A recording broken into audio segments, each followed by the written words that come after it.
Hey, what's up you guys, it's Ch3 and welcome back to my channel. In today's video, we're going to go into chapter 3 of 2 Can Keep a Secret by Karen M. McManus.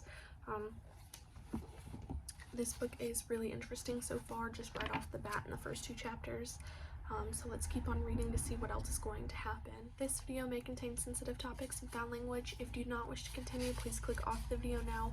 You have been warned. Chapter 3, Malcolm, Wednesday, September 4th. My shirt's stiff with too much starch. It practically crackles when I bend my arms to drape a tie around my neck. I watch my hands in the mirror, trying and feeling to get the knot straight, and give up when it's at least the right size. The mirror looks old and expensive, like everything in the Nielsen's house. It reflects a bedroom that could fit 3 of my old one and at least half of Declan's apartment.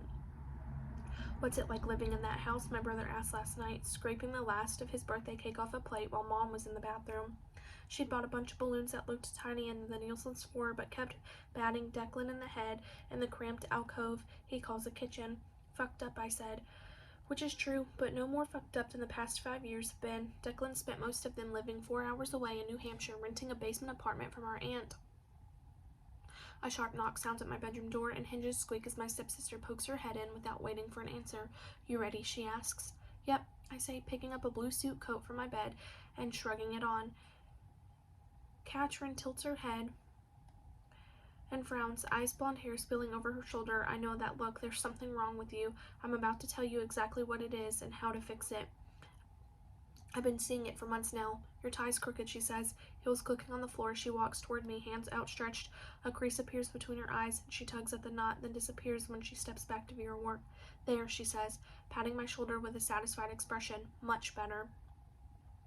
Her hand skims down my chest, and she plucks a piece of lint from my suit coat with 2 pale pink fingernails and lets it drop to the floor.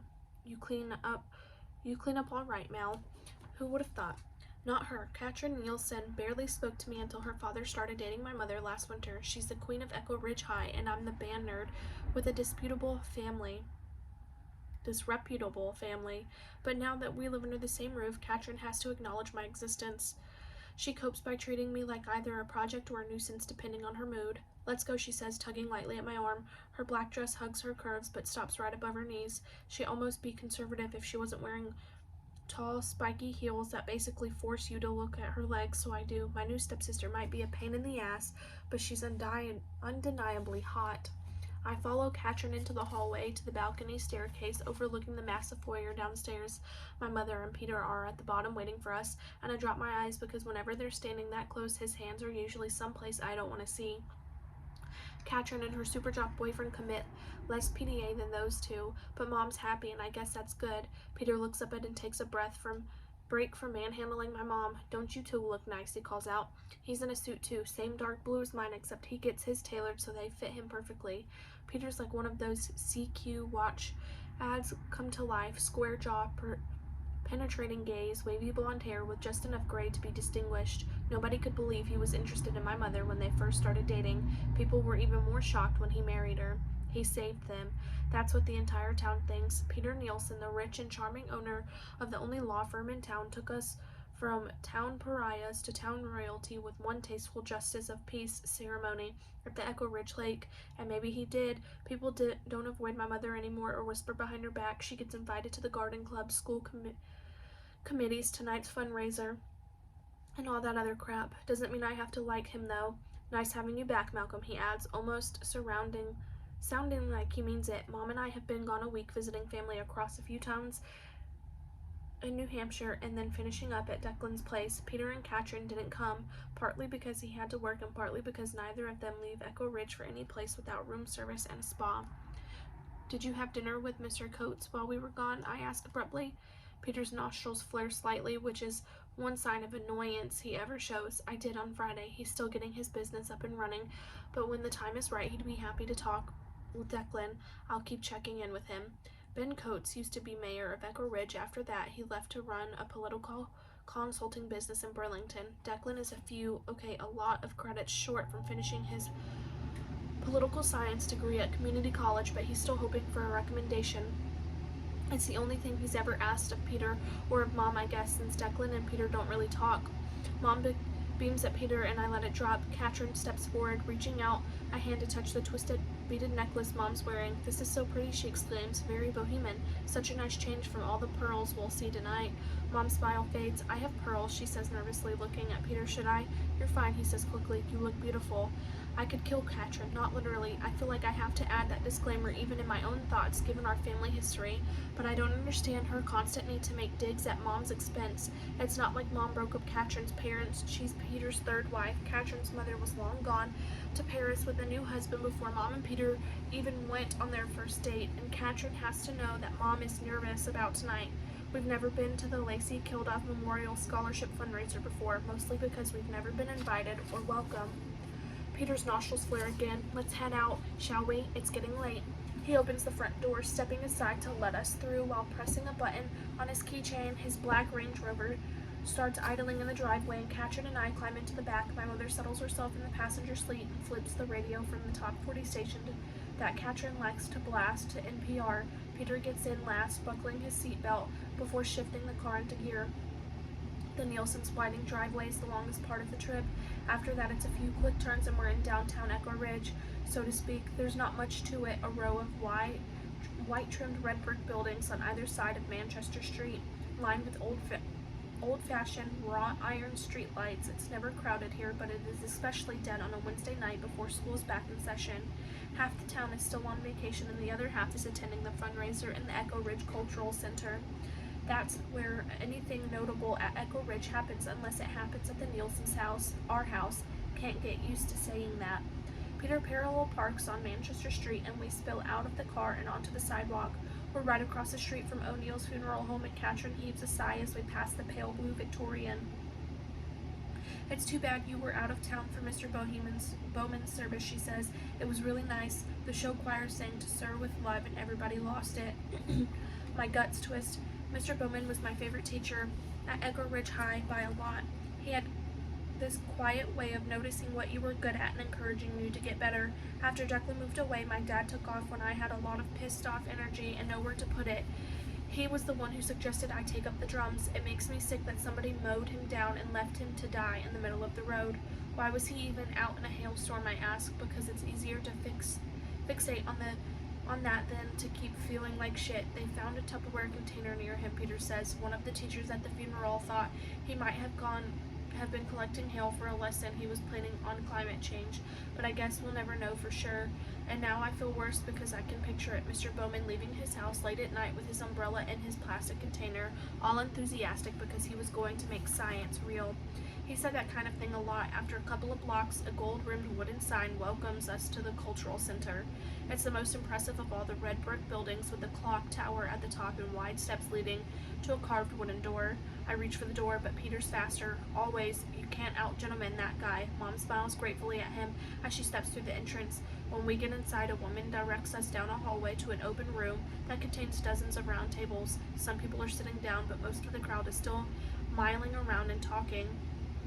A few turn toward us, and then, like human dominoes, they all do. It's the moment everyone in Echo Ridge has been waiting for. The first time in 5 years the Kellys have shown up in a night honoring Lacey Kilduff, the girl who most people in town still believe my brother killed. Oh, there's Theo, Katrin murmurs, slipping away into the crowd toward her boyfriend. So much for solidarity. My mother licks her lips nervously. Peter folds her arm under his and pastes on a big, bright smile. For a second, I almost liked the guy. Declan and Lacey had been fighting for weeks before she died, which wasn't like them. Declan could be an arrogant ass a lot of the time, but not with his girlfriend. Then all of a sudden they were slamming doors, canceling dates, and snipping at each other over social media. Declan's last angry message on Lacey's Instagram feed was the one that news station showed over and over in the weeks after her body was found. I'm so fucking done with you. Done. You have no idea. The crowd at the Echo Ridge Cultural Center is too quiet. Even Peter's smile is getting a little fixed. The Nielsen's armor is supposed to be more impenetrable than this. I'm about to say or do something desperate to cut the tension when a warm voice floats our way. Hello, Peter and Alicia. Malcolm, it's good to see you both. It's Lacey's mom, Melanie Kilduff, coming toward us with a big smile. She hugs my mother first, then me, and when she pulls back, nobody's staring anymore. Thanks, I mutter.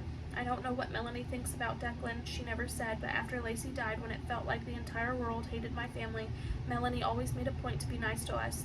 Thanks doesn't feel like enough, but Melanie brushes my arm like it's too much before turning toward Mom and Peter. Please have a seat wherever you'd like, she says, gesturing toward the dining area. They're about to start serving dinner.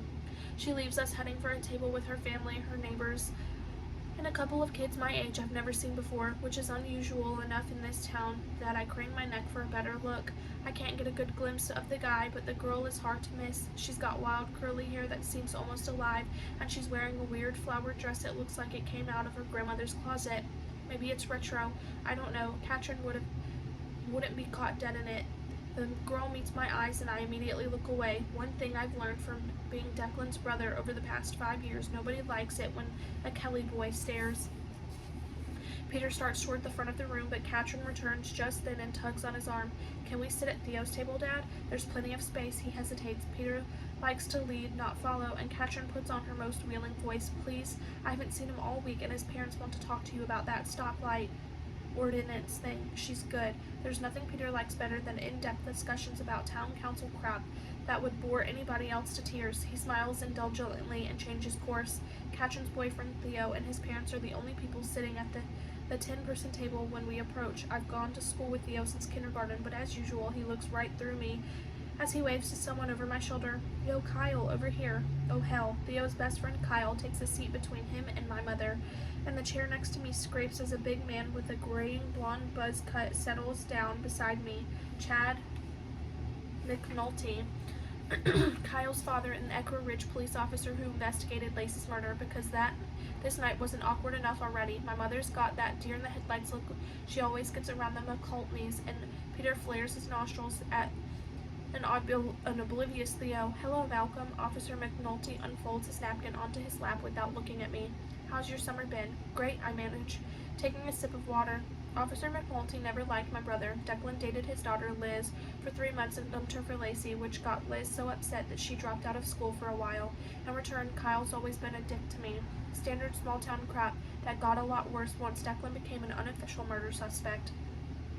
Waiters start moving around the room, putting plates of salad in front of everyone. Melanie steps behind a podium on the stage in front, and Officer McNulty jaw tenses. That woman is a tower of strength, he says, like he's daring me to disagree. Thank you so much for coming, Melanie says, leaning toward the microphone. It means the world to Dan, Caroline, Julia, and me to see how much the Lacey Killed Of Memorial Scholarship Fund has grown.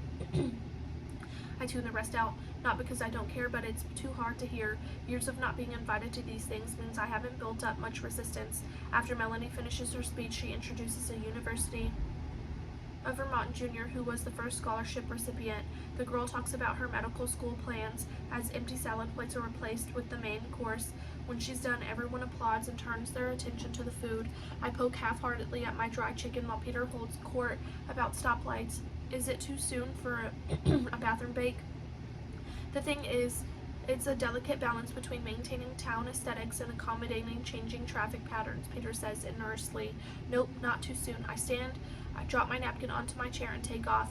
When I've washed my hands as many times as I can, I exit the men's room and hesitate in the corridor between the banquet hall and the front door. The thought of returning to the table makes my head pound. Nobody's going to miss me for another few minutes. I tug at my collar and push open the door, stepping outside into the darkness. It's still muggy, but less stifling than inside. Nights like this make me feel like I can't breathe, like everything my brother did actually and alleged settled over me when I was 12 years old and still weighs me down. I became Declan Kelly's brother before I got a chance to be anything else, and sometimes it feels like that's all I'll ever be. I inhale deeply and pause when a faint chemical smell hits me. It gets stronger as I descend the stairs and head toward the lawn. With my back to the lights, I can't see much and almost tip over something lying in the grass. I bend down and pick it up. It's a can of spray paint that's missing its top. That's what I'm smelling, fresh paint. But where is it coming from? I turn back toward the cultural center. Its well-lit exterior looks the same as ever. There isn't anything nearby that might have been recently painted except the cultural center sign is halfway across the lawn between the building and the street. I'm practically on top of it before I can see clearly in the dim glow thrown from the nearest street light. Red letters cover the back part of the sign from top to bottom, stark against pale wood. Murderland the sequel coming soon. I'm not sure how long I stand there staring before I realize I'm not alone anymore. The girl from Melanie's table with the curly hair and the weird dress is standing a few feet away. Her eyes dart between the words on the sign and the can in my hand, which rattles when I drop my arm. This isn't what it looks like, I say.